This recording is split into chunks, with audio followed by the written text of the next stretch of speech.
अगर बात करी जाए चैप्टर्स की, तो चैप्टर चल रहा था ज्योमेट्री में हमने करे थे triangle. I think the previous class in which we have dealt about triangles में हमने सारी चीज़ें डील कर ली थी। आई थिंक सभी ऑन द बेसिस ऑफ आपके sides, on the basis of angles, ये सारे ट्रायंगल हमने बात कर ली थी। आज जो मेजर सेक्शन हम आज पढ़ने वाले हैं वो आपका क्वाड्रिलेटरल चैप्टर, राइट। बट आपके काइंड ऑफ लाइक में से एक्सटर्नल एंगल आपका उस दिन मेरे को टाइम नहीं मिल पाया था, जो एक्सटर्नल एंगल प्रॉपर्टी आपकी ट्रायंगल की उसको बताने के लिए, तो पहले वहीं से कंटिन्यू करेंगे and then we will start our quadrilateral, right. Fine, I hope आप सभी लोग खूब बेहतर हो। Let's begin our class without any delay. Start करते हैं भाई। सबसे पहले एक आपकी ट्रायंगल की एक प्रॉपर्टी है जो उसे आपको मुझे बताना पड़ेगा। देखो भाई, कोई भी पार्ट छोड़ नहीं सकती। उस क्लास काइंड ऑफ आपके ओवर हो गई थी जिसमें टाइम नहीं मिल पाया था। अब एक प्रॉपर्टी मैं आपको बता देता हूं, फिर आगे कंटिन्यू करते हैं। चलिए, ट्रायंगल में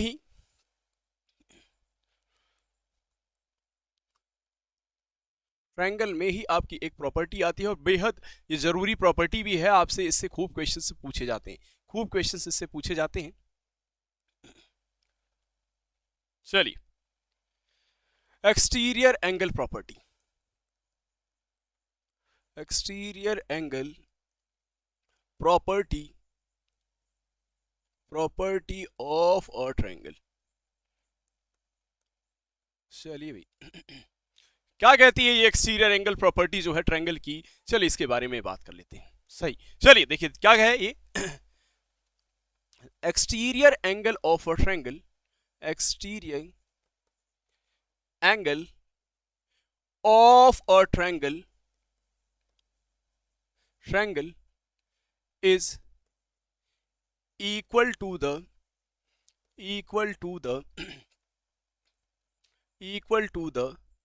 sum of its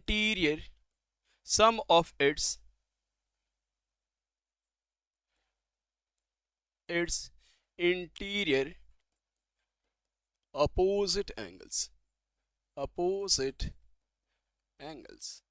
अब इसका मतलब क्या है हम सीखेंगे, जरा इसको ध्यान से देखना। क्या लिखा गया है, exterior angle of a triangle is equal to the sum of its interior opposite angle. यानी अगर कोई भी एक ट्रायंगल है, मैंने सबसे पहले इस तरीके से एक ट्रायंगल बनाया, इस ट्रायंगल को मैंने यहां पे बना दिया और इस ट्रायंगल में आप देख रहे हैं, इसको नेमिंग कर देते हैं ABC ट्रायंगल, इसको मैंने कह दिया ABCD। अब आप सभी ने सीखा था कि जो एक्सटीरियर एंगल किसी भी ट्रायंगल, किसी भी पॉलीगन का जो एक्सटीरियर एंगल बनाया जाता है, जब आप किसी भी साइड को एक्सटेंड कर सकते हो। जैसे मैंने यहाँ पे ये वाली साइड एक्सटेंड कर दी है, इधर मैं चाहूं तो इस वाली साइड को एक्सटेंड कर दूं तो एक्सटीरियर एंगल बन जाएगा, है ना।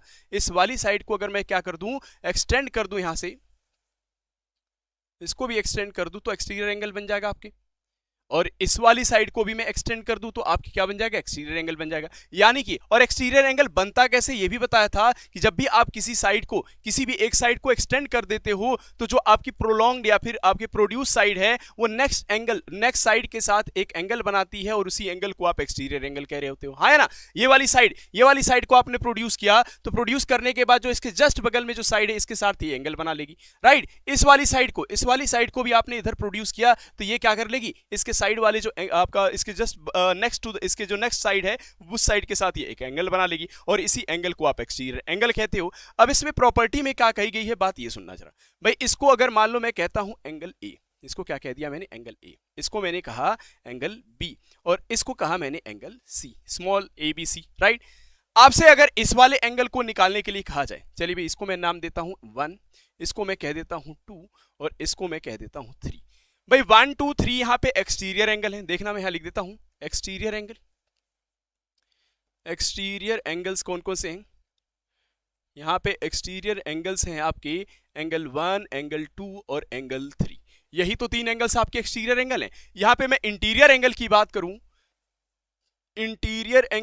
करूं तो आप कहोगे एंगल ए, एंगल बी और एंगल सी, ये तीनों ही इंटीरियर एंगल हैं। अब मैं किसी भी एंगल की बात करता हूं, जैसे मैं कहूं कि भाई एंगल 1 को मुझे लिखना है तो अब इसके अकॉर्डिंग अगर मैं लिखने जाऊं, जो आपका यहां पे एक्सटीरियर एंगल प्रॉपर्टी है इसके अकॉर्डिंग मैं लिखने जाऊं तो ये क्या कहती है प्रॉपर्टी, ध्यान से सुनना।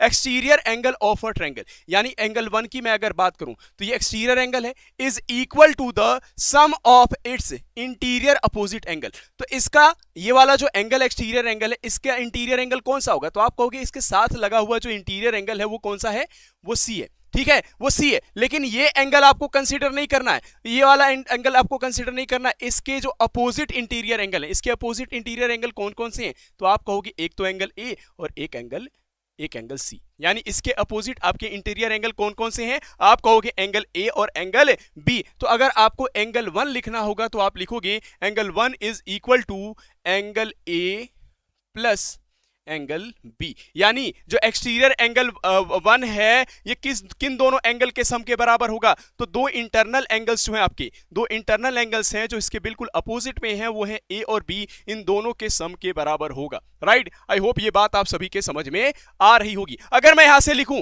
एंगल 2 के लिए लिखूंगा तो आप मुझे बताओगे एंगल 2 के लिए मैं क्या लिखूंगा, एंगल 2 कहां पे है, एंगल 2 यहां पे। अच्छा, इसका इंटरनल एंगल कौन सा होगा, ये एक्सटीरियर एंगल है, इससे लगा हुआ इंटरनल एंगल कौन सा है, आपका ए है।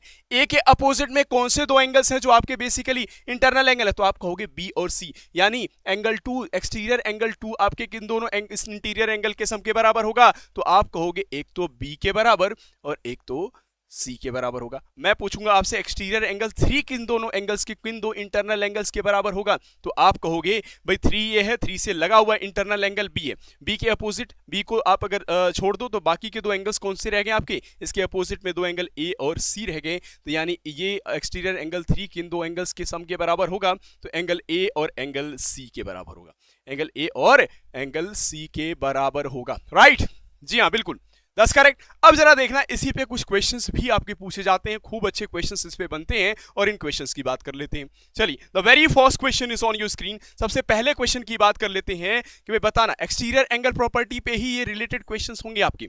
मैंने कहा कि ये एक आपका ट्रायंगल है, इस ट्रायंगल को नाम दिया ए बी सी डी। चलिए भाई, ए बी सी डी एक ट्रायंगल है, और इस ट्रायंगल में ये वाला जो एंगल है, ये वाला जो एंगल है आपका, मैंने कहा ये 130 डिग्री है। कितना है, 130 डिग्री है। राइट, अगर 130 डिग्री है तो बाकी के जो एंगल्स हैं इसको निकाल के मुझे बताइए। ये वाला एंगल मैंने कहा ये 50 डिग्री है, तो बाकी जो एंगल्स हैं यानी एंगल एक्स और एंगल वाई, इन दोनों का आप बताइए कितना होगा। Angle X is equal to how much and angle Y is equal to how much. ये दोनों ही एंगल्स कितने कितने होंगे, फटाफट इस क्वेश्चन में बता दीजिए। दूसरा क्वेश्चन है आपके पास, क्वेश्चन नंबर 2 देखिए। इस क्वेश्चन में इस तरीके से है कि भाई ये आपका एक्सटीरियर एंगल है, एक्सटीरियर एंगल, इस ट्रायंगल को भी नाम देते हैं एंगल पी क्यू आर कह देते हैं इसे, P Q R and S. ठीक है, ये आपका क्या है, ट्रायंगल है। इस ट्रायंगल में आपको क्या क्या गिवन है, सबसे पहले बात सुनना मेरी। हाँ जी, इस ट्रायंगल में आपको क्या क्या गिवन है, तो आपको दिया हुआ है ये वाला जो एंगल है ये आपका 120 डिग्री है। कितना है, 120 डिग्री। राइट, और आपसे क्या कहा गया है, और आपसे ये कहा गया है ये वाली साइड और ये वाली साइड दोनों आपस में इक्वल है, यानी कि आपको क्या गिवन है इसमें, P Q is equal to R Q, R Q. अब इसके बाकी के एंगल्स, जो एंगल एक्स हो गया, एंगल वाई हो गया और एंगल जेड हो गया, ये तीनों ही एंगल्स आपको बताने। एंगल एक्स कितना होगा, एंगल वाई कितना होगा और एंगल जेड कितना होगा, फटाफट मुझे बता दीजिए तेजी के साथ। भाई तेजी के साथ बताएंगे एंगल एक्स और एंगल वाई और एंगल जेड क्या क्या होंगे। भाई पहले वाले क्वेश्चन पे आ जाते हैं, जरा फर्स्ट क्वेश्चन पे आना। मुझे बताना, मैंने अभी आपको बताया था कि भाई ये वाला जो एंगल है एक्सटीरियर एंगल हमेशा क्या होता है, एक्सटीरियर एंगल से लगा हुआ इंटीरियर एंगल कौन सा है, तो आप कहोगे वाई है। ठीक है, बिल्कुल सही है बात, वाई है। अच्छा, इसके अपोजिट में दो इंटरनल एंगल कौन से हैं, तो एक आपका एंगल ए ये है जो 50 डिग्री और एंगल बी जो है एक्स, ये दोनों, यानी 130 जो होगा ये 50 डिग्री और एक्स के इक्वल होगा, इन दोनों के सम के इक्वल होगा। तो आप इस तरीके से लिख सकते हो 130 degree by exterior angle property, bye exterior angle property,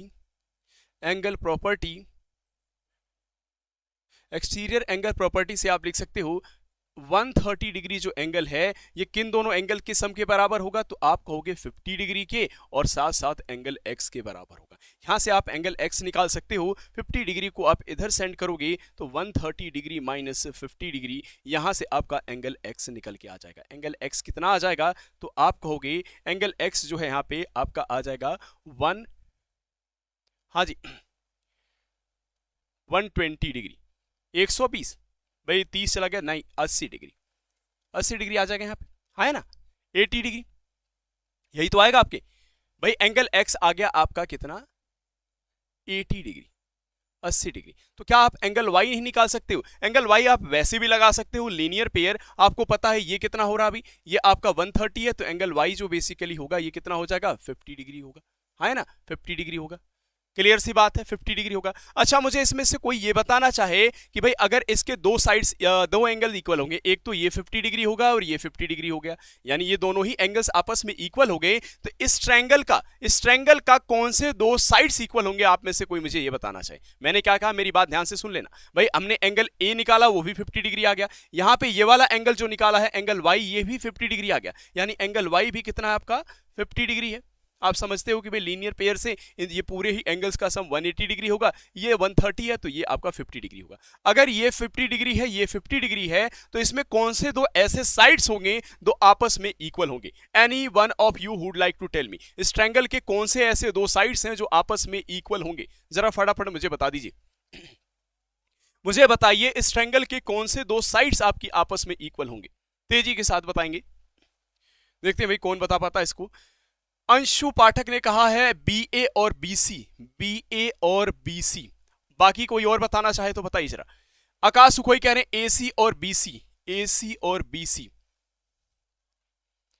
my M लवासना ने कहा है बी ए और बी सी। वैसे देखो मोनिका ने कहा है ए सी और बी सी। मेरी बात ध्यान से सुन लेना। पहली बात क्या, ये वाला एंगल जो है और ये वाले एंगल, ये दोनों ही एंगल्स आपस में इक्वल हैं। इस वाले एंगल के, अब दोनों एंगल हैं, इन दोनों को ध्यान से देखो। इसके सामने वाली कौन सी साइड है? तो आप कहोगे ए बी है। कौन सी साइड है? A B. इस एंगल के जस्ट अपोजिट में कौन सी साइड है? इसके अपोजिट आपको साइड दिखेगी ए बी। इस एंगल के अपोजिट साइड कौन सी है? तो आपकी बी सी है, यानी कि A B is equal to B C होगा।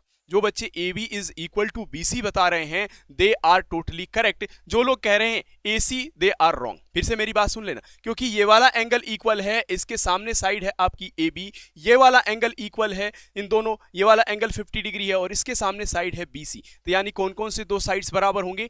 ए बी और ए सी, यानी ये वाली साइड एक तो और ये वाली साइड आपस में इक्वल होगी।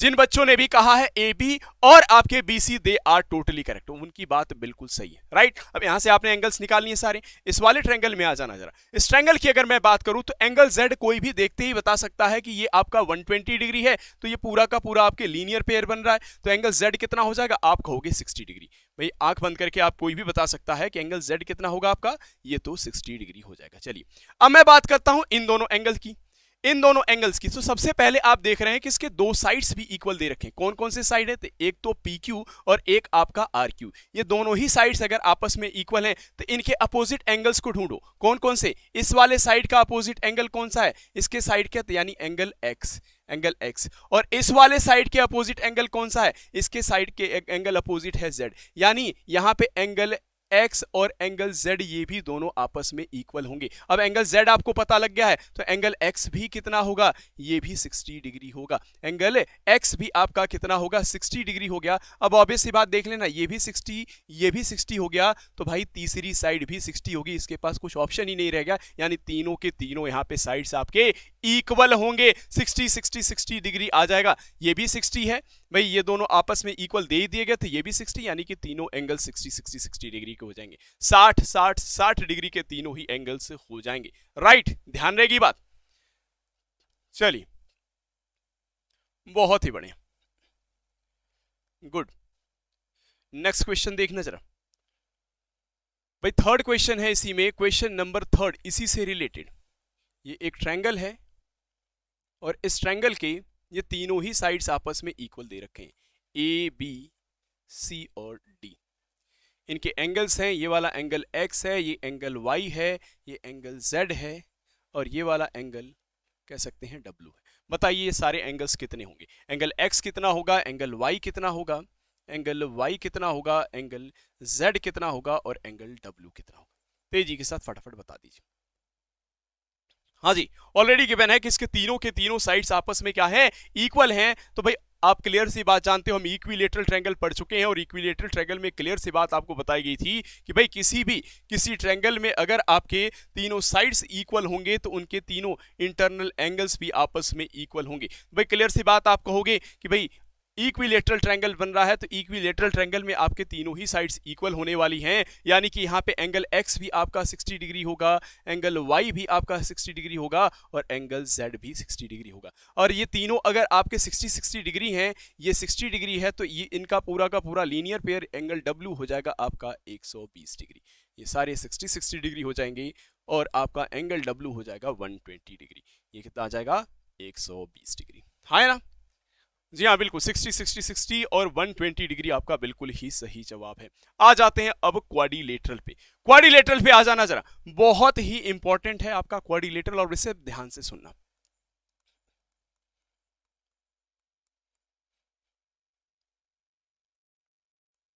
चलिए भाई, क्वाड्रिलेटरल, सबसे पहले क्वाड्रिलेटरल की बात करें तो क्वाड्रिलेटरल होता क्या है?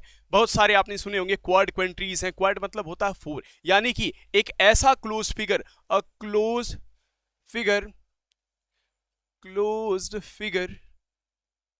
Figure made up of 4 line segment, made up of 4 line segment, यानी कि आपका ऐसा क्लोज फिगर जो 4 लाइन सेगमेंट से मिलके बना हुआ है। कितने? 4 लाइन सेगमेंट से। एक ऐसा क्लोज फिगर जो आपके 4 लाइन सेगमेंट से मिलके बना हुआ है, इस तरीके के फिगर को ही आप कहते हो क्वाड्रिलेटरल। क्या कहते हैं आप? क्वाड्रिलेटरल। जैसे मैं कोई यहाँ पे एक डायग्राम बनाता हूं, देखना भाई, इस तरीके से मैंने एक डायग्राम बना लिया आपके लिए।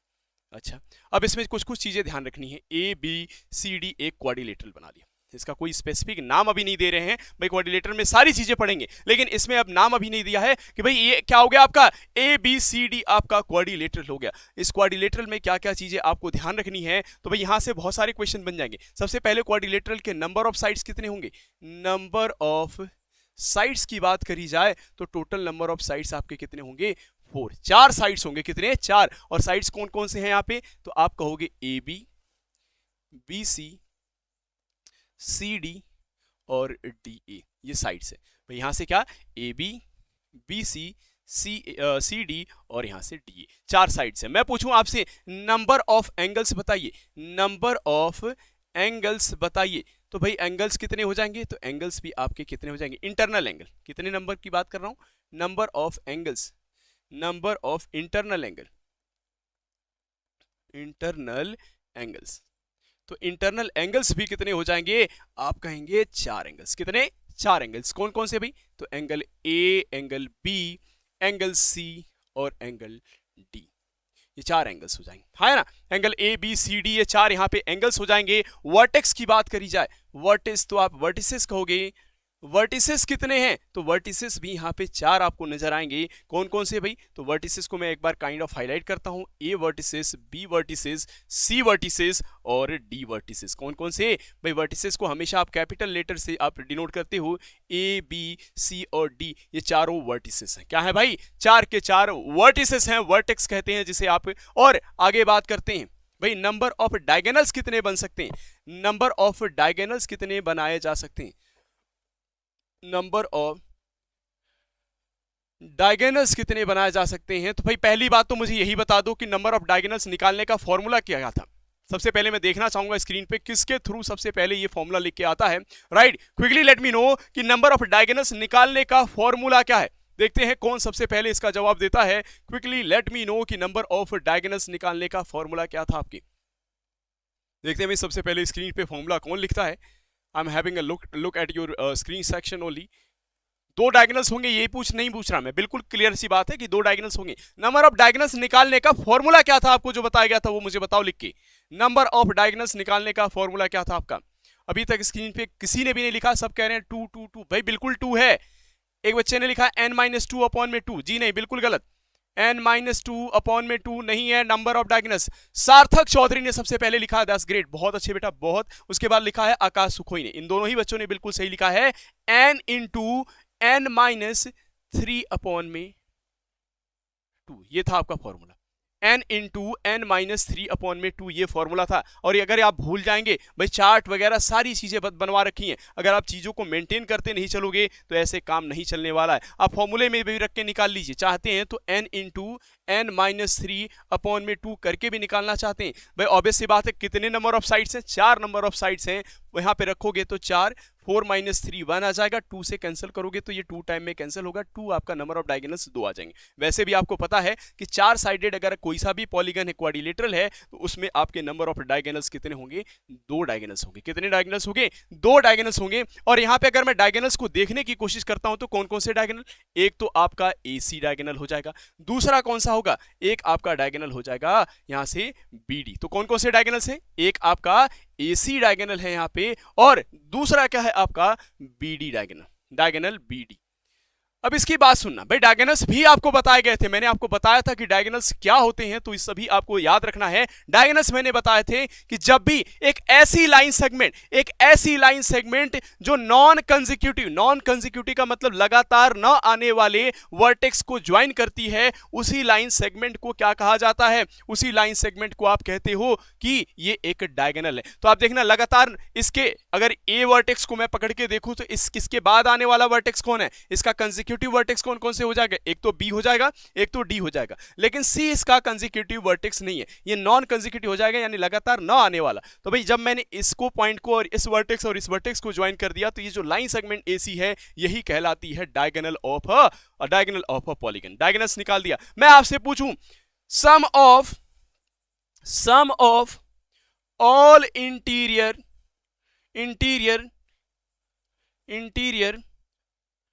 angles of a quadrilateral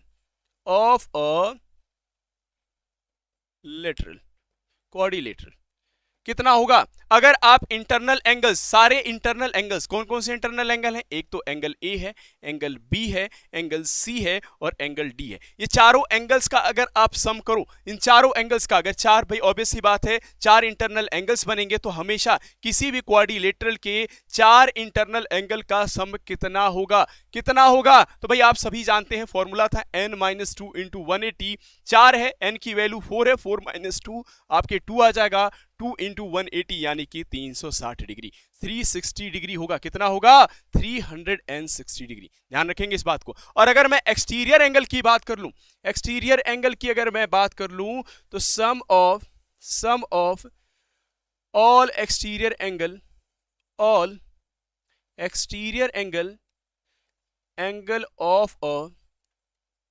of a quadrilateral तब कितना होगा? अब आप सभी को बताया गया था, कोई भी पॉलीगन हो, चाहे वो आपके क्वाड्रिलेटरल हो, पेंटागन है, हेक्सागन हो, भाई 100 साइड्स का अगर आपका कोई आपका क्या आ जाता है? पॉलीगन भी आ जाता है, तो उसके एक्सटीरियर एंगल का सम हमेशा 360 डिग्री होता है। ये भूलना ही नहीं है, ये तो आपके ऑलवेज रहेगा हमेशा। कोई भी आपका पॉलीगन हो, उसका एक्सटीरियर एंगल आपको निकालना हो, तो एक्सटीरियर एंगल का सम हमेशा आपके क्या होगा? भाई 360 डिग्री होगा। अब ये कुछ इंफॉर्मेशन है जो बेहद जरूरी इंफॉर्मेशन है, ये आपको क्वाड्रिलेटरल जब भी आप स्टार्ट कर रहे हो तो ये आपको याद रहने चाहिए ही चाहिए। ये सारी चीजें आपको ध्यान रखनी चाहिए। ठीक है, यहां तक की बात ध्यान रहेगी? चलिए, बहुत अच्छे, वेरी वेल डन, बहुत ही अच्छे। ये इंफॉर्मेशन जो है आपके एक क्वाड्रिलेटरल जब भी आप स्टार्ट कर रहे हो तो आपकी क्वाड्रिलेटरल की कुछ इंपॉर्टेंट इंफॉर्मेशन रहेगी। अब सबसे पहले क्वाड्रिलेटरल में हम टाइप्स ऑफ क्वाड्रिलेटरल की बात कर लें, तो सबसे पहला क्वाड्रिलेटरल हम पढ़ने वाले हैं पैरेललोग्राम। कौन सा भाई? पैरेललोग्राम पढ़ेंगे। चलिए, टाइप्स ऑफ क्वाड्रिलेटरल की अगर बात कर ली जाए, टाइप्स ऑफ क्वाड्रिलेटरल की बात कर ली जाए, तो इसमें सबसे पहला टाइप आपका आएगा कौन सा क्वाड्रिलेटरल? तो वो है आपका पैरेललोग्राम। कौन सा? पैरेललोग्राम। और कौन कौन से टाइप्स हम पढ़ेंगे भाई? दूसरा हम पढ़ेंगे इसी में रेक्टेंगल। तीसरा कौन सा आएगा? तीसरा आपका आएगा स्क्वायर। देन हम पढ़ेंगे रोम्बस को पढ़ेंगे। रोम्बस के बाद आपका आएगा ट्रेपीजियम एंड देन हम सिक्स्थ पढ़ेंगे काइट। ठीक है, ये सारे ही, अब इन सारे ही जो आपके ये टाइप्स हैं आपके पैरेललोग्राम के, सॉरी क्वाड्रिलेटरल के, इन सभी को हम एक एक करके पढ़ते चलेंगे, इनकी प्रॉपर्टीज, हर एक चीज पे डिस्कशन करेंगे। राइट, सबसे पहला आपका जो क्वाड्रिलेटरल है वो है पैरेललोग्राम। चलिए, सबसे पहले स्टार्ट करते हैं पैरेललोग्राम से।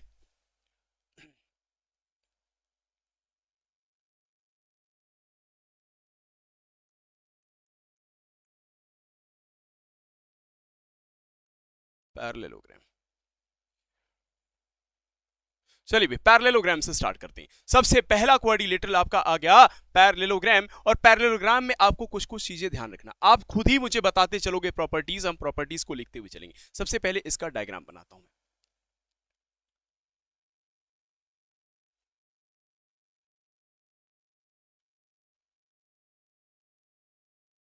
चलिए यहां पे आप इसका डायग्राम देखेंगे, ए बी सी डी मैंने इसको नाम दे दिया, ए बी सी और डी। चलिए सबसे पहली प्रॉपर्टीज और सबसे अहम प्रॉपर्टीज इसकी क्या कहती है, सबसे जरूरी प्रॉपर्टी आप कहोगे कि भाई आप सभी को इसमें यह ध्यान रखना है, पहला प्रॉपर्टी इसका क्या है, सबसे फर्स्ट प्रॉपर्टी क्या है कि जो पैरेललोग्राम है, ये ऑब्वियस सी बात आप सभी देख रहे हैं, ये तो कॉमन प्रॉपर्टीज हैं, ये जो प्रॉपर्टीज हमने यहाँ पे लिखी हैं ये कॉमन प्रॉपर्टीज हैं, यानी ये प्रॉपर्टीज तो सारे ही, चाहे आप रेक्टेंगल पढ़ रहे हो, स्क्वायर पढ़ रहे हो, रोम्बस पढ़ रहे हो, ट्रेपीजियम पढ़ रहे हो, काइट पढ़ रहे हो, पैरेललोग्राम पढ़ रहे हो, तो ये तो कॉमन प्रॉपर्टीज हैं, हर किसी में ये प्रॉपर्टीज आपके रहेंगी। इसके अलावा कौन सी न्यू प्रॉपर्टीज आपको देखने को मिलती हैं इन सारे क्वाड्रिलेटरल में, उनकी बात करेंगे। सबसे पहले आ जाइए पैरेललोग्राम में। पैरेललोग्राम की सबसे पहली प्रॉपर्टीज क्या कहती है, प्रॉपर्टी कहती है ऑल, ऐसे लिखना, opposite sides are equal and parallel.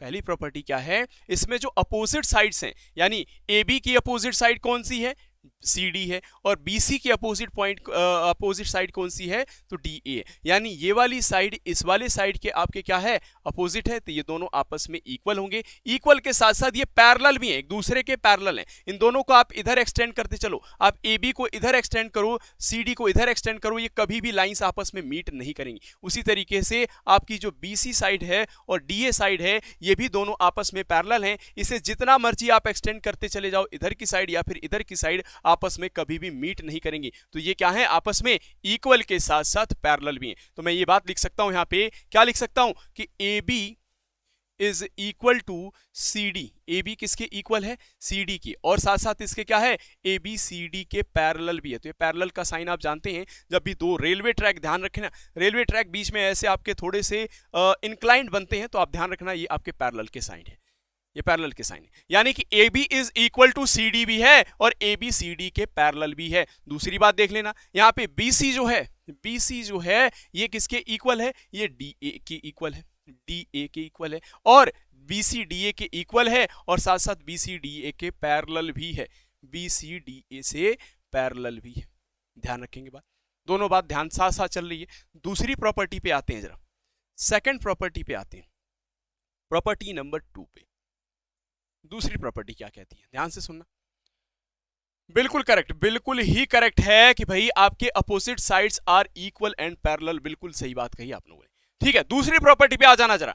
दूसरी प्रॉपर्टी क्या है कि भाई इसके, अब जैसे हमने साइड्स ज्वाइन कर दिए, तो साइड से हमें क्या पता लगा, इसमें एंगल्स भी बन रहे हैं। क्या सारे एंगल्स यहां पे इक्वल हैं, सारे एंगल्स इक्वल हैं? तो आप कहेंगे कि भाई सारे एंगल्स कैसे इक्वल हो सकते हैं, जैसे ये एंगल बी है, एंगल सी है, एंगल डी है और एंगल ए है। अब इस एंगल्स को जरा आप काइंड ऑफ एक तरीके से इसे एनालाइज करिए, एनालिसिस करिए। एनालिसिस करने में आपको ये समझ में आएगा कि ये जो एंगल सी है, ये आप देख रहे हैं, ये इसका बेस है, और ये बेस से थोड़ा सा भागता हुआ नजर आ रहा है, बेस से थोड़ा इधर की साइड आपके भागता हुआ नजर आ रहा है। तो आप कहोगे ये वाला जो एंगल सी है ना, ये ऑब्ट्यूस एंगल है। कौन सा एंगल है, ऑब्ट्यूस। वहीं आपका एंगल बी जो है, आप देखोगे इसका जो अगर बेस इसको लोगे, तो भाई बेस की तरफ ये आपके झुका हुआ आपका एंगल नजर आ रहा था, यानी एंगल बी एक्यूट एंगल है।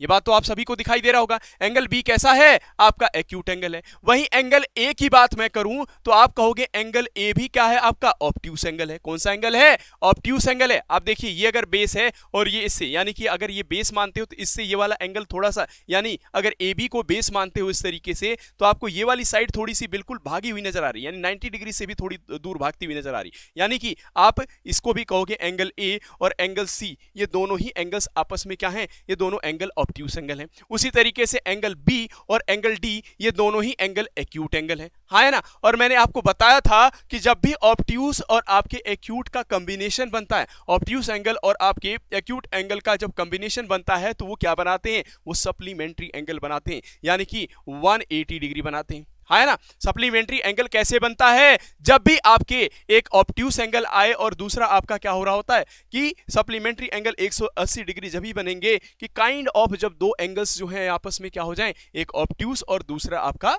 एक्यूट हो, तभी बन सकते हैं, राइट। अब देखना, मेरी बात को ध्यान से सुनना, यानी कि आप ये कह सकते हो एंगल ए और एंगल सी ये दोनों आपस में, ये भी ऑब्ट्यूस ये भी ऑब्ट्यूस, एंगल डी और एंगल बी ये दोनों ही एक्यूट एंगल है, हाँ है ना। तो मेरी बात ध्यान से सुनना, मैं ये कह सकता हूं कि यहाँ पे सारे एंगल्स तो आपस में इक्वल नहीं है, ऑल एंगल्स, ऐसे देखना, all angles are not equal, सारे एंगल्स आपस में इक्वल तो नहीं है, but opposite interior angles are equal, यानी कि अपोजिट जो इंटीरियर एंगल्स हैं वो आपस में इक्वल हैं। ये क्या है भाई, आपस में इक्वल हैं। अभी मैं बताऊंगा ये कैसे इक्वल हो रहे हैं, ये भी आपको नजर आ जाएगा। ऑल इंटीरियर एंगल्स लिखना ज्यादा बेहतर रहेगा, all interior angles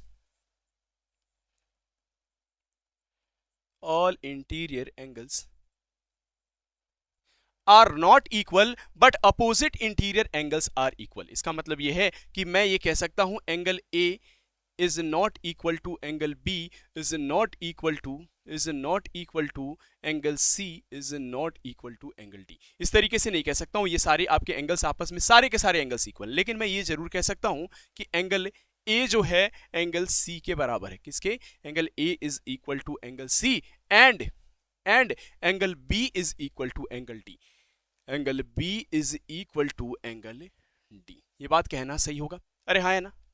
B D के बराबर है, वहीं आपका एंगल ए एंगल सी के। कैसे आपको पता लग रहा है, तो आपको ये दिखाई दे रहा होगा, ये भी ऑब्ट्यूस एंगल ये भी ऑब्ट्यूस एंगल, ये आपके एक्यूट दोनों ही एक्यूट एंगल नजर आ रहे होंगे, राइट। बात ध्यान रहेगी, आगे की बात सुनना, थर्ड पॉइंट सुनना जरा। अब जरा देखना, इसमें जो एडजेसेंट एंगल हैं या फिर कंसेक्यूटिव एंगल्स कह सकते हो, एडजेसेंट एंगल कहे जा सकते हैं, कि जो एडजेसेंट एंगल हैं वो आपस में कितना डिग्री भाई, 180 डिग्री बनाते हैं। कैसे, अब मेरी बात सुनना, तुम सभी ने पढ़ा है कि भाई दो पैरेलल लाइंस को जब भी एक ट्रांसवर्सल कट करती है तो ये ए बी एक पैरेलल लाइन है और आपका डीसी भी पैरेलल लाइन है। एक बार को ये वाली लाइन को भूल जाना, आप ऐसे समझना कि ए बी और डीसी आपका पैरेलल लाइन है। यहां मैं बनाता हूं, देखना, ये ए बी लाइन है और ये आपका डीसी लाइन है, और ये एक बीसी ट्रांसवर्सल इसको कट कर रही है इस तरीके से, यानी ये ए बी लाइन आपकी इधर चली जा रही है, ये आपकी डीसी लाइन है, डीसी लाइन, और इसी को, ये डीसी लाइन को एक ट्रांसवर्सल बीसी इस तरीके से कट कर रहा है। तो आप सभी ने पढ़ा था कि जब भी कोई ट्रांसवर्सल दो पैरेलल लाइन को कट करती है तो angles on the same side of transversal makes 180 degree, makes supplementary angle, यानी बी और सी ये जो दोनों एंगल्स होंगे इन दोनों का सम कितना होगा, इन दोनों का सम 180 डिग्री होगा, हाँ है ना, 180 डिग्री होगा। आप कहेंगे एंगल बी और एंगल सी इन दोनों का ही सम 180 डिग्री होगा। उसी तरीके से मैं इसको थोड़ा सा इधर एक्सटेंड करूं, इसको इधर से एक्सटेंड करूं, और ये मैं मानूं कि ये ट्रांसवर्सल एडी इसे कट कर रही है, तो आप कहेंगे ये आपका ट्रांसवर्सल है, और ट्रांसवर्सल के सेम साइड में जो एंगल्स होते हैं इन दोनों ही एंगल्स का सम कितना होता है, 180 डिग्री। तो आप कहोगे एंगल ए और एंगल डी इन दोनों का भी सम कितना होगा, इन दोनों का भी सम आपका 180 डिग्री होगा। बात को ध्यान से सुनना, बहुत इंपॉर्टेंट है, चीजों को समझ के चलना बहुत जरूरी है। फिर आगे से देखना, भाई ये दोनों लाइन भी तो पैरेलल हैं, एडी और बीसी भी पैरेलल हैं, तो एडी बीसी को मैं इस तरीके से एक्सटेंड करूं इधर की तरफ, कहीं मिलेंगे तो नहीं है, इस तरीके से, और मैं मानूं कि ये ए बी जो है, ए बी एक ट्रांसवर्सल है, ये दो पैरेलल लाइन इस तरीके से जा रही हैं और ए बी ने उसे काट दिया, तो भाई इसके साइड यानी इस ट्रांसवर्सल के सेम साइड में एंगल ए और बी बनेंगे, ए और बी बनेंगे, इन दोनों का भी सम 180 डिग्री होगा, होगा नहीं होगा, बिल्कुल होगा। अच्छा, उसी तरीके से मैं इसको इधर एक्सटेंड कर दूं, तो भाई आप देखेंगे ये पैरेलल लाइन है, एक ट्रांसवर्सल डीसी से कट कर रही है, तो एंगल डी और एंगल सी इनका भी सम 180 डिग्री होगा। यानी कि भाई मुझे यहां से ये बात समझ में आ गई कि इसमें जो भी एडजेसेंट एंगल्स हैं इन एंगल्स का सम 180 डिग्री बन रहा है। किसी भी दो एडजेसेंट एंगल को उठाओ, ए और बी इनका भी सम 180 डिग्री होगा, बी सी इन दोनों का सम 180 डिग्री होगा, सी और डी इसका भी 180 डिग्री होगा, और डी और ए इनका भी सम 180 डिग्री होगा। यानी कि यहाँ पे जो एडजेसेंट एंगल्स होंगे, pair of adjacent angles makes 180 degree, यानी कि pair of adjacent angles, pair of adjacent angles,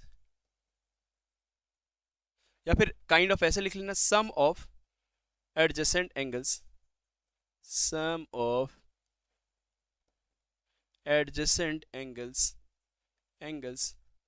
is 180 degree. यानी यहाँ पे जो भी एडजेसेंट एंगल्स हैं आपस में एक दूसरे के, ए का एडजेसेंट क्या क्या हो सकता है, ए और बी, ए का एडजेसेंट डी भी हो सकता है, तो ए और बी का भी सम 180 होगा, ए और डी का भी सम 180 होगा, राइट। तो आप कहोगे जो भी एडजेसेंट एंगल्स इसमें हैं उनका सम 180 डिग्री होगा, यानी angle A plus angle B, इन दोनों का सम कितना होगा, 180 डिग्री होगा। उसी तरीके से angle B plus angle C, इन दोनों का आपका सम कितना होगा, क्योंकि दोनों ही एडजेसेंट एंगल हैं, 180 डिग्री होगा। Angle C plus angle D, angle C plus angle D, इन दोनों का सम कितना होगा, तो आप कहोगे 180 डिग्री होगा। Angle D plus angle A, angle D plus angle A, इनका भी सम कितना होगा, तो 180 डिग्री होगा। यानी कि यहाँ पे सारे के सारे जो एंगल्स हैं यानी एडजेसेंट एंगल हैं, इनका पेयर जब बनाओगे तो इनका सम हमेशा ही आपके कितना आएगा, sum of adjacent angle, sum of pair of कहना ज्यादा बेहतर है, सम ऑफ पेयर ऑफ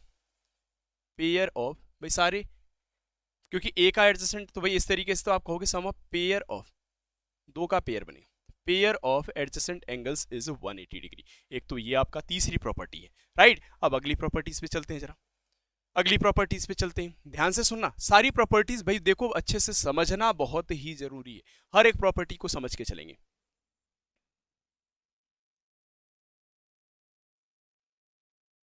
चलिए ए बी सी डी, अब यहां ध्यान से देखना, अगर मैं इनके डायगोनल्स को ज्वाइन करता हूं, डायगोनल्स क्या होते हैं आप सभी जानते हैं कि भाई दो नॉन कंसेक्यूटिव वर्टिसेस को जब आप एक कोई लाइन सेगमेंट ज्वाइन करती है तो उसे डायगोनल्स कहते हैं। एक तो डायगोनल ये बनेगा, दूसरा डायगोनल ये बनेगा।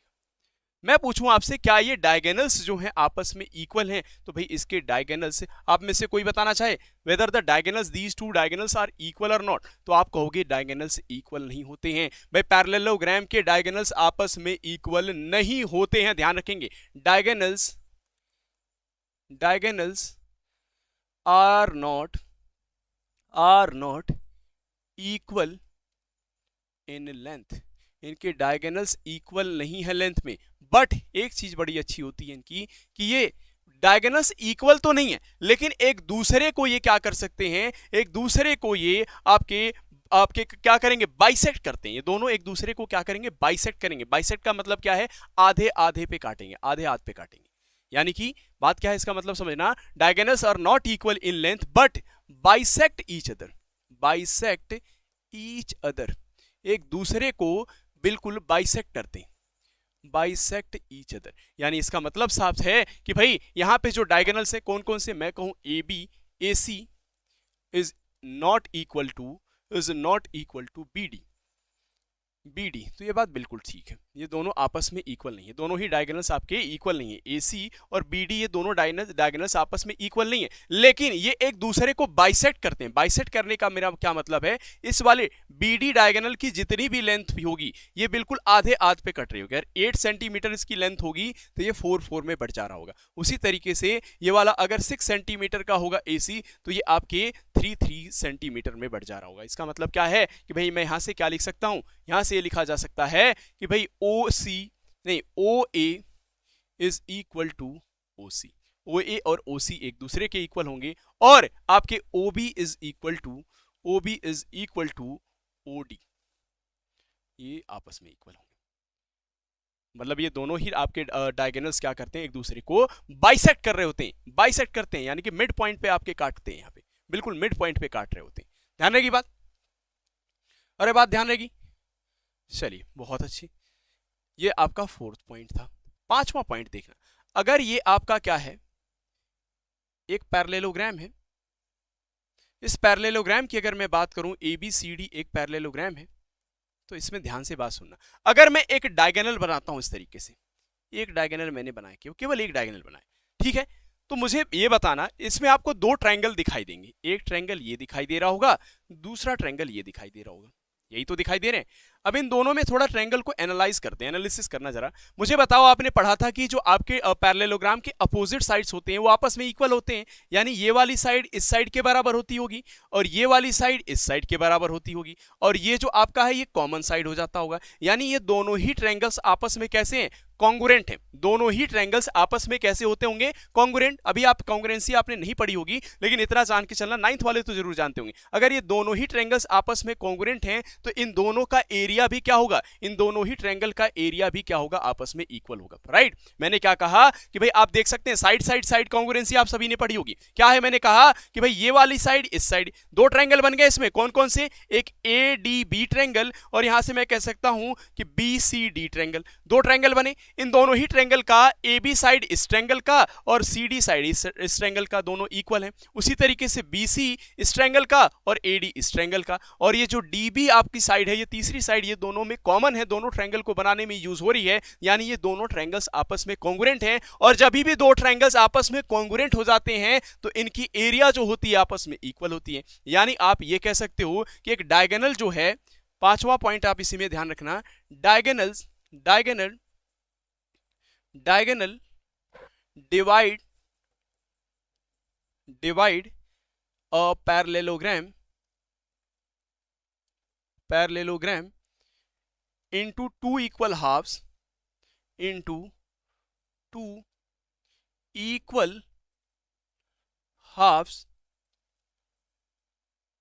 terms of area।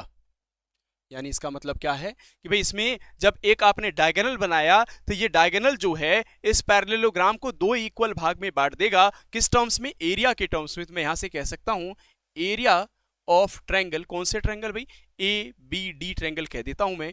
Area of triangle ABD जो होगा is equal to, area of triangle ABD जो होगा वो इक्वल होगा किसके, तो भाई ध्यान रखना, यहां से आप कह सकते हैं CDB के, एरिया ऑफ ट्रायंगल CDB के, सॉरी, यानी ये दोनों ही ट्रायंगल्स की एरिया आपस में क्या होगी, इक्वल होगी। ध्यान रहेगी बात।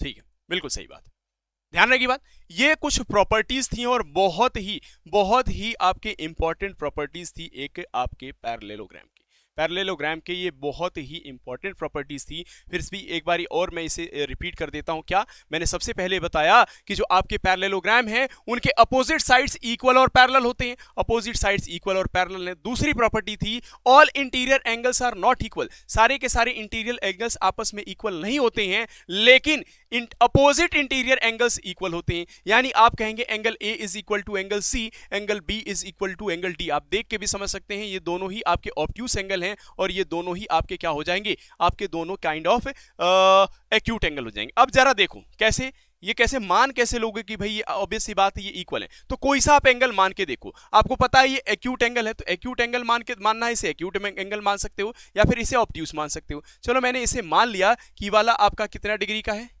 50 डिग्री का। मैंने क्या माना भाई, एक्यूट ही मानना, ऐसा नहीं कि इसको मान लिया कि भाई 180 130 140 एक्यूट है दिख रहा तो एक्यूट एंगल ही मानना। अगर ये 50 डिग्री है तो आप समझते हो कि कोई भी दो पैरेलल लाइन है उसे एक ट्रांसवर्सल इस तरीके से काट रही है आपके, तो ऑब्वियस सी बात है इन दोनों ही एंगल्स यानी ट्रांसवर्सल के सेम साइड में जो एंगल्स होते हैं वो 180 डिग्री होते हैं। तो ये 50 डिग्री है तो ये कितना हो जाएगा, 130 डिग्री हो जाएगा। उसी तरीके से ये भी कंडीशन तो लागू होगी, BC और AD ये भी दोनों पैरेलल लाइन है तो एक ट्रांसवर्सल इस तरीके से काट रही है तो ये दोनों आपके सेम साइड ऑफ एंगल हो जाएंगे ट्रांसवर्सल के, तो इन दोनों का सम 180 होना चाहिए। तो 130 है तो ये हो गया 50 डिग्री। अच्छा सेम तरीके से उसी बात फिर आते हैं भाई, इस तरीके से दो पैरेलल लाइन है, एक ट्रांसवर्सल ऐसे काट रही है, ऐसे इसको मानेंगे है ना, इन दोनों को आप पैरेलल लाइन मानेंगे, एक ट्रांसवर्सल इस तरीके से काट रही है तो इन दोनों एंगल का सम यानी कि angles on the same side of transversal 180 degree बनाते हैं तो ये 130 डिग्री हो गया। अब यहां से क्लियरली आप देख सकते हो कि एंगल A और एंगल C आपस में इक्वल है, एंगल A और एंगल C आपस में इक्वल हैं, और ये दोनों एंगल D और एंगल B ये भी दोनों आपस में इक्वल हैं, यानी कि इंटीरियर अपोजिट एंगल्स आपस में क्या होंगे, इक्वल होते हैं पैरेललोग्राम के। दूसरी बात पे आ जाना जरा, sum of pair of adjacent angles is 180 degree, यानी कि कोई भी दो पेयर एडजेसेंट एंगल का बनाओ। यहाँ पे एडजेसेंट एंगल, ए का एडजेसेंट क्या है, ए का एडजेसेंट एक तो बी है, एक ए का एडजेसेंट डी है, तो इन दोनों का पेयर भी बनाओगे, ए बी का पेयर बनाओगे तो 180 डिग्री। एडी का पेयर इधर है 180 डिग्री। अच्छा मैं इसको पूछूं बी के क्या क्या पेयर है, तो बी का एडजेसेंट ए हो गया, बी का एडजेसेंट सी हो गया, तो बी और ए का भी देखोगे तो 180 डिग्री, बी और सी का चेक करोगे तो बी और सी भी 180 डिग्री, यानी कि पेयर ऑफ एडजेसेंट एंगल्स का सम जो होगा वो हमेशा 180 डिग्री होगा ही होगा। यानी तीन ये आपकी प्रॉपर्टीज थी। अगली आपकी चौथी प्रॉपर्टी क्या थी, चौथी प्रॉपर्टी ये कहती है कि डायगोनल्स आपके, दो डायगोनल्स आपके बनते हैं किसी भी आपके काइंड ऑफ क्वाड्रिलेटरल में, उसमें दोनों, ये जो दोनों डायगोनल्स हैं ये आपस में इक्वल नहीं होते, इनके ये डायगोनल्स आपस में इक्वल नहीं होते हैं, लेकिन ये एक दूसरे को बाइसेक्ट जरूर करते हैं, यानी कि मिड पॉइंट पे काटते हैं। याद रखना किस पे काटते हैं, मिड पॉइंट पे काटते हैं, एक दूसरे को मिड पॉइंट पे काट रहे होते हैं, ध्यान रहेगी बात। अच्छा मिड पॉइंट पे काट रहे हैं तो हमने लिखा कि भाई ये डायगोनल AC जो है वो BD के इक्वल तो नहीं है, लेकिन ये मिड पॉइंट पे काट रहे हैं, इस वजह से OA is equal to OC होगा और आपके OB is equal to OD होगा, ध्यान रहेगी बात।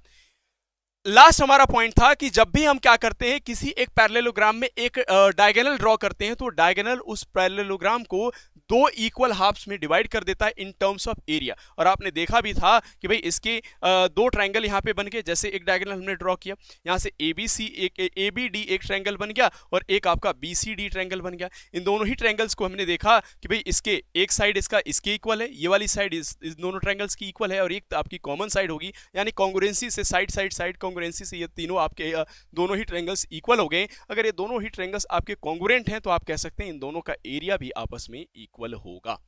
बात ध्यान रहेगी भाई। ये तो आपकी प्रॉपर्टीज रही पैरेललोग्राम की। अब आते हैं जरा रेक्टेंगल पे, दूसरा, चलिए दूसरा है हमारा रेक्टेंगल पे आ जाते हैं, रेक्टेंगल। चलिए दूसरा क्या है हमारा, रेक्टेंगल है। रेक्टेंगल की बात कर लेते हैं। अब जरा ध्यान से सुनना, क्या था कि भाई पैरेललोग्राम अपना मस्त इस तरीके से पड़ा हुआ था, ठीक है, लेकिन कुछ लोगों से देखा नहीं गया इसे आराम से। भाई आराम से कोई इंसान पड़ा रहे, कैसे कुछ लोगों से देखा जा सकता है, ठीक है। तो कुछ लोगों से देखा नहीं गया कि एक पैरेललोग्राम कैसे इतने आराम से पड़ा हुआ है, ABCD, ठीक है। अब यहां पे कौन आया, एक बढ़िया भाई एक बच्चा आया, बहुत शरारती सा बच्चा। उसने कहा ये पैरेललोग्राम बड़े आराम से बैठा हुआ है, तो उसने क्या मार दिया, इसको एक लात मारी।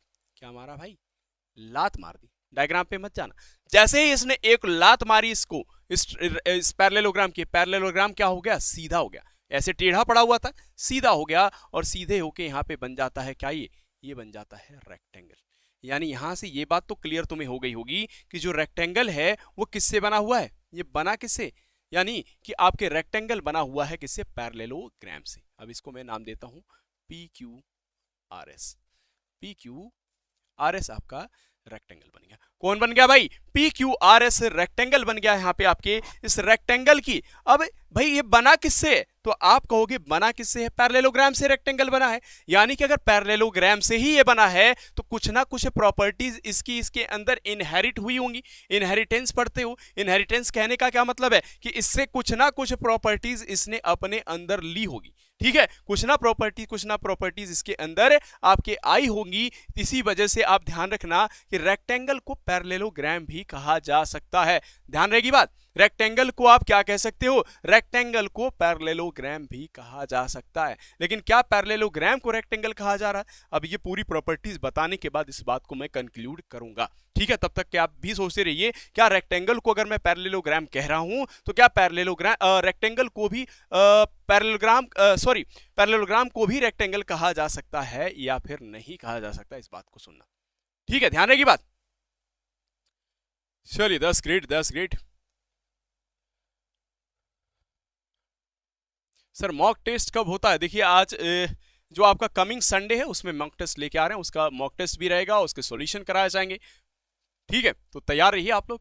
इस कमिंग संडे और पूरा का पूरा फुल फ्लेज्ड आपका जो संडे आ रहा है कमिंग संडे, इसमें जिस तरीके के आपके पेपर आते हैं उस तरीके से आपको क्या मिलेंगे, मॉक टेस्ट मिलेंगे। जैसे कि मैं बात करूं तो भाई उसमें सारे ही सेक्शन होंगे, 25 क्वेश्चन आपके मैथ्स के, 25 आपके इंग्लिश के, जीके के, रीजनिंग के, पूरा का पूरा फुल फ्लेज्ड आपका टेस्ट आपके सामने आएगा। और आप भी तैयार रहिए अपनी तैयारी को चेक करने के लिए। भाई इस संडे जो कमिंग संडे है आपका 20 तारीख आई थिंक आपका संडे है, उस दिन हम चेक करेंगे आपकी तैयारी को। ठीक है, पूरा का पूरा फुल फ्लेज्ड आपका, आप देख सकते हैं नोटिफिकेशन भी लग गया होगा, राइट। भाई इसको खत्म होते ही फिर एरिया और पेरीमीटर पे भी आएंगे। बिल्कुल ऐसा कुछ छोड़ेंगे नहीं, कुछ भी नहीं छोड़ने वाले, हर एक चीज आपके समक्ष लेके आएंगे, राइट। हर एक चीज आपके समक्ष कराई जाएगी, एक भी पॉइंट हम छोड़ने वालों में से नहीं है, ध्यान रहेगी बात।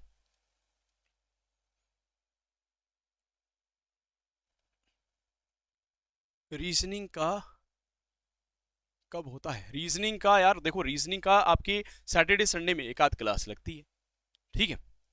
चलो बातें नहीं, इस पे ध्यान लेकर।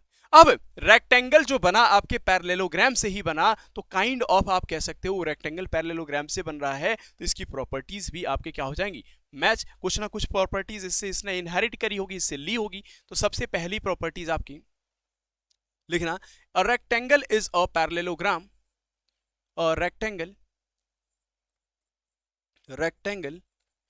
is a parallelogram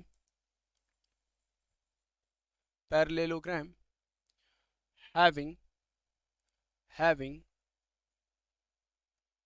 each interior angle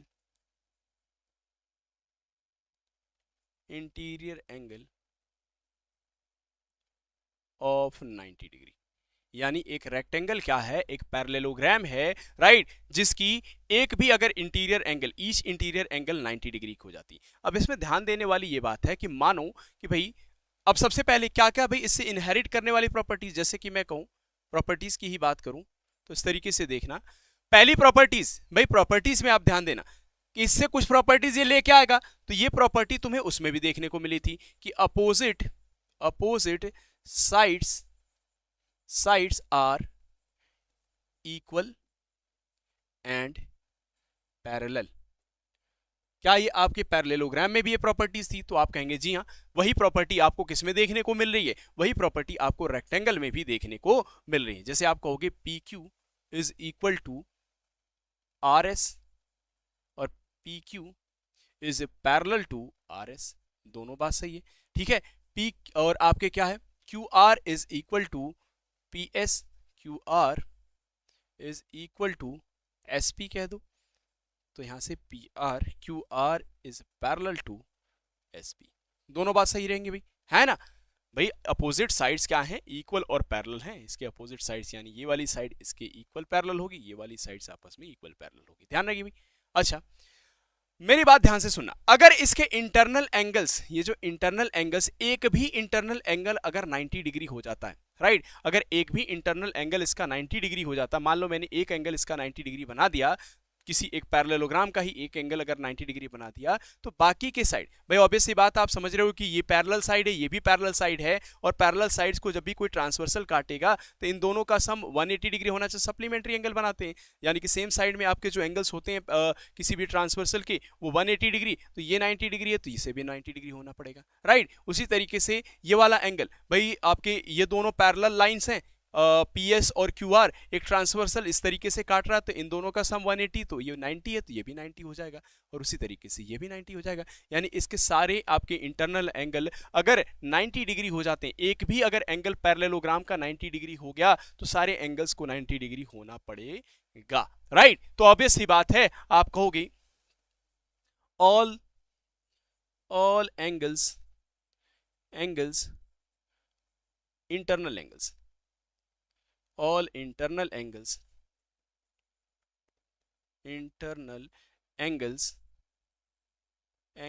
of rectangle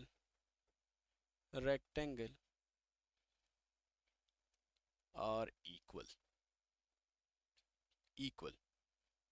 और equal, that is कितने इक्वल है, that is of 90 डिग्री। यानी हर एक एंगल आपस में इक्वल होते हैं और ये क्या होते हैं भाई 90 डिग्री 90 डिग्री, यानी angle A is equal to angle B is equal to angle C, angle C, angle C is equal to angle D. ये सारे ही एंगल्स आपस में क्या हैं, इक्वल हैं 90 90 90 डिग्री के। ध्यान रहेगी बात, क्लियर है बात। और जो देखो भाई इससे प्रॉपर्टीज थी, तो उसकी एक प्रॉपर्टी क्या थी कि अपोजिट जो इंटरनल एंगल्स हैं इक्वल हैं, तो 90 90 देखो आपके भाई ये दोनों अपोजिट एंगल्स भी इसमें इक्वल हैं, लेकिन लिखने की जरूरत नहीं, जब सारे ही एंगल्स इक्वल होंगे तो अपोजिट एंगल्स तो इक्वल होंगे ही होंगे, यानी वो पैरेललोग्राम वाली प्रॉपर्टी इसमें भी मुझे देखने को मिल रही है। उसके अलावा एक प्रॉपर्टी ये देखने को मिली मुझे इसमें कि इसके सारे ही एंगल्स आपस में इक्वल हो गए थे और आपके पैरेललोग्राम के सारे एंगल्स आपस में इक्वल नहीं थे। ध्यान रहेगी बात ये, है ना। अब भाई क्या मैं वही एक प्रॉपर्टी इसमें भी लिखूं कि जो एडजेसेंट आपके एंगल्स हैं वो आपस में 180 डिग्री होते हैं, वो क्लियर सी बात है, वैसे भी सबको दिख रही है। ठीक है, अगली बात पे आते हैं, डायगोनल्स की बात पे आते हैं। तीसरी प्रॉपर्टी देख लेना भाई,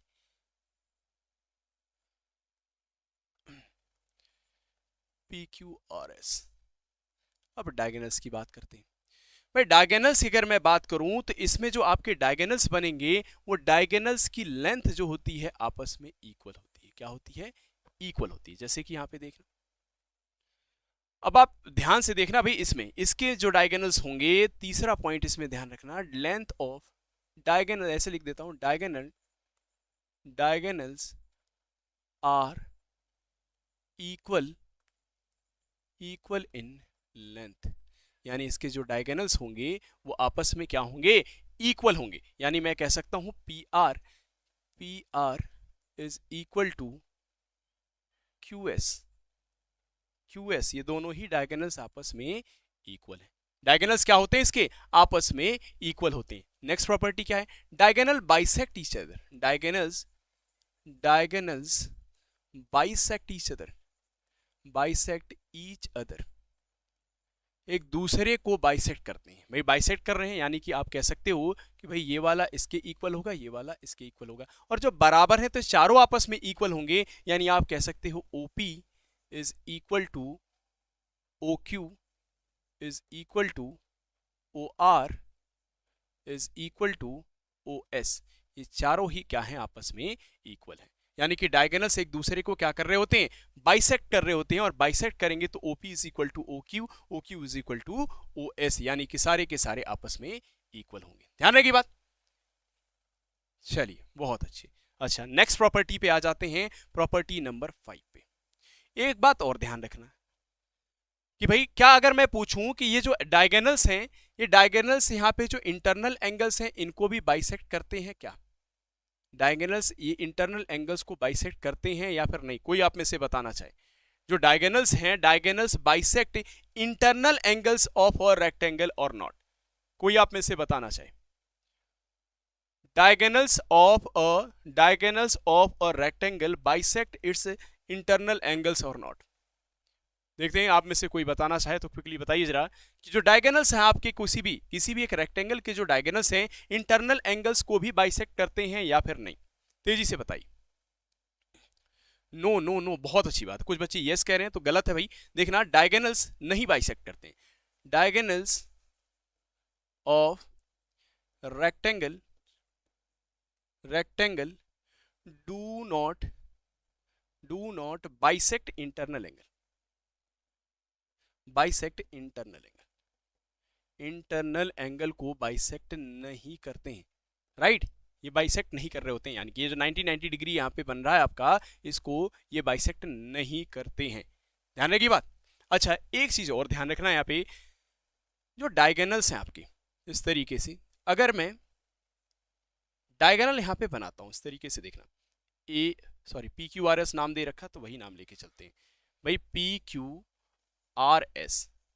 PQRS ये जो आपके एक, मैंने जैसे ही यहाँ पे एक डायगोनल बनाया तो इसमें आप देख पा रहे हैं कि दो इसमें आपके ट्रायंगल बन गए, एक ट्रायंगल ये है, दूसरा ट्रायंगल ये है, और ये दोनों ट्रायंगल कैसे ट्रायंगल बन रहे हैं, ये दोनों ट्रायंगल आपके राइट एंगल ट्रायंगल बन रहे हैं। कैसे ट्रायंगल बन रहे हैं, तो राइट एंगल ट्रायंगल बन रहे हैं। यानी अगर आप किसी में, अब ऑब्वियस सी बात ध्यान से देखना यार, ये वाली साइड इस साइड के इक्वल है, ये वाली साइड इस साइड की इक्वल है, और जो तीसरी साइड है ये तीनों की मतलब दोनों ही ट्रायंगल के लिए आपके क्या कॉमन है, तो ये दोनों ही ट्रायंगल आपस में कॉन्ग्रुएंट होंगे, यानी इन दोनों ही ट्रायंगल का आपके एरिया भी आपस में इक्वल होगा, दोनों ही ट्रायंगल का आपस में एरिया भी इक्वल होगा। यानी कि जो आपका डायगोनल होता है किसी भी एक रेक्टेंगल के एरिया को दो ट्रायंगल में आपके बांटता है, इक्वली बांटता है, तो मैं यहां लिख देता हूं 6 पॉइंट है, diagonals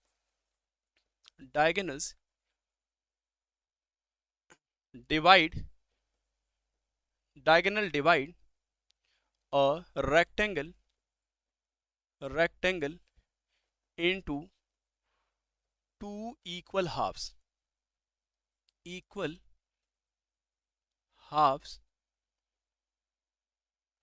in terms of area के टर्म्स में। और जो आपके ट्रायंगल बन रहे हैं ये कैसे ट्रायंगल बन रहे हैं, तो आप देख पा रहे हैं राइट एंगल ट्रायंगल बन रहे हैं, यानी कि आप कहोगे area of right angle triangle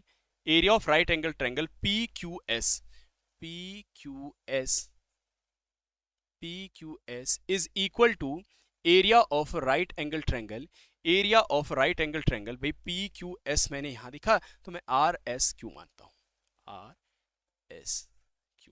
in दोनों ही राइट एंगल ट्रायंगल की एरिया भी आपस में इक्वल होगी, आपस में क्या होगी, इक्वल होगी, ध्यान रहेगी बात। चलिए ये दोनों ही ट्रायंगल, यानी आप देख पा रहे हैं इस ट्रायंगल और इस ट्रायंगल, ये जो दोनों ही ट्रायंगल्स इसमें राइट एंगल ट्रायंगल फॉर्म हुए डायगोनल की वजह से, क्योंकि ये दोनों ही ट्रायंगल आपस में कंग्रुएंट हैं, और कंग्रुएंट अगर दो ट्रायंगल्स होते हैं तो आपस में उनका एरिया भी इक्वल होता है, राइट। टाइम, चलिए भाई, अच्छा टाइम हो गया। अब थोड़ी सी एक इसमें कुछ नोट करने वाले पॉइंट्स हैं, उनको मैं बता दूं, बस यहीं खत्म कर देते हैं। नोट कर लेना कुछ पॉइंट्स, यहाँ पे नोट करने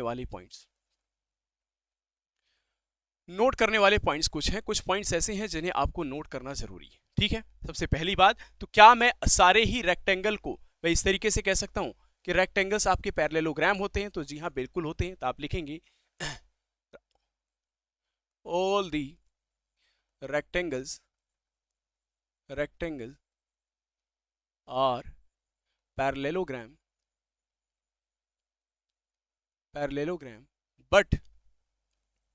but it is not necessary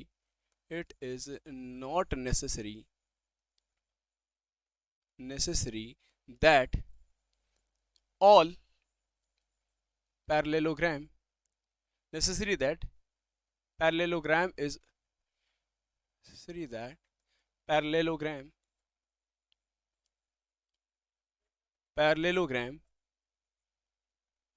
are also rectangle। ये जरूरी नहीं है कि एक पैरेललोग्राम भी आपका रेक्टेंगल हो। जी हाँ, आप रेक्टेंगल को पैरेललोग्राम कह सकते हो, ये बात ध्यान रखेंगे। क्लियर है बात। दूसरा पॉइंट यही ध्यान रखना, एक पॉइंट और है, दूसरा पॉइंट ध्यान रखेंगे क्या, कि if one interior angle of a parallelogram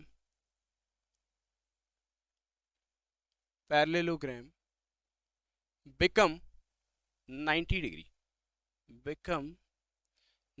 degree, then it is called a rectangle,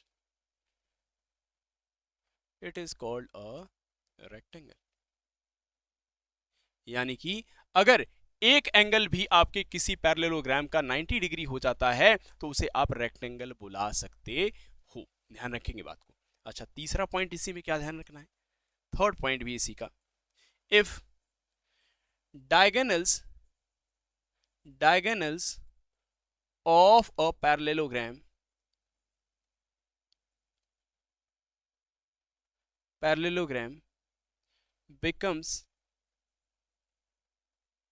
becomes equal, then it is a rectangle। तो वो क्या है, एक रेक्टेंगल है, ध्यान रखिए बात। ये कुछ 3 पॉइंट्स बहुत ही जरूरी हैं कि all rectangles are parallelogram but it is not necessary that all parallelograms are rectangle. अच्छा, दूसरा point, if one interior angle of a parallelogram become 90 degree, then it is called a rectangle. और third point, if diagonals of a parallelogram becomes equal, then it is a rectangle. ये 3 point हैं जो बेहद जरूरी point हैं. जी हाँ sir, mock test class 9 के लिए होगा या क्लास 6 के लिए होगा संडे को? देखिए मिक्सड अप क्वेश्चंस होंगे आपके 6 और 9 दोनों की ही आपको देखने को मिलेंगे, राइट? दोनों के लिए ही देखने को मिलेंगे. अब जो दो प्रॉपर्टीज हो गई आपकी, एक तो पैरेललोग्राम की और काइंड ऑफ आपके आपने देखा. और आपको एक पॉइंट और भी मैंने बताया था कि भाई अनाउंसमेंट आपको प्रॉपर हो रही है कि जो आपका सुखोई एकेडमी का ऐप है उस ऐप को आप डाउनलोड करिए और वहां पे जाके अपनी रजिस्ट्रेशन करिए, क्योंकि वहां पे फ्री मॉक टेस्ट आप सभी को जो आपकी मॉक टेस्ट हैं वो अपलोड किए जा रहे हैं. जो भी बच्चे हैं उन मॉक टेस्ट को वहां पे उसमें अपीयर हो रहे हैं और अपने मार्क्स अपनी प्रिपरेशन को चेक पा रहे हैं. तो आप सभी से भी रिक्वेस्ट है कि आप उसको डाउनलोड करिए. भाई अगर आप देखिए भाई कोई भी आपको काइंड ऑफ लाइक कहीं से भी अगर आप अपनी प्रिपरेशन को चेक करने का मौका मिलता है तो आप जरूर अपनी प्रिपरेशन को चेक करिए. बिल्कुल एग्जाम में ओरिएंटेड क्वेश्चंस आपके उसमें डाले जा रहे हैं. जिस तरीके के क्वेश्चंस आज तक पूछे जा रहे हैं उसमें पूरे एक टीचर्स, पूरी आपकी एक टीम है जिसको उसके लिए मेहनत कर रही है और क्वेश्चंस को सेलेक्ट करके डाल ले ताकि आपकी प्रिपरेशन आप कहीं से भी पीछे न रह जाए. तो आप सभी से रिक्वेस्ट है. जी हाँ बिल्कुल. चलिए आज के लिए इतना ही, फिर मैं मिलूंगा आपसे कल इसी समय 7 से 8. तब तक के लिए बाय बाय, जय हिंद एंड गुड नाइट.